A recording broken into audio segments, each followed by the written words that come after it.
మహాతల్లికి అర్థం కాలేదు.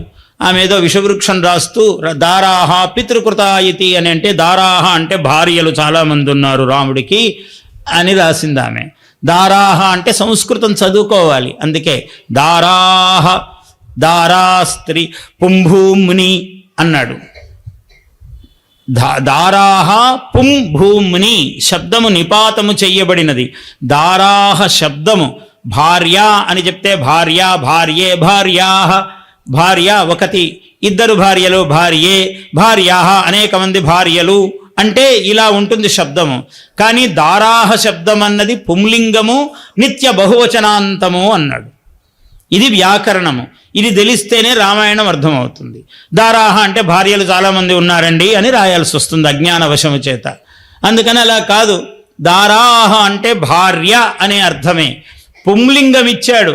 మామూలుగా స్త్రీలందరికీ సమానత్వం అంటుంటారు, వాల్మీకి ఎప్పుడో చెప్పాడు, నీకన్నా ఒక ఆకు ఎక్కువ రా అన్నాడు ఆయన. దారాహ అన్నాడు.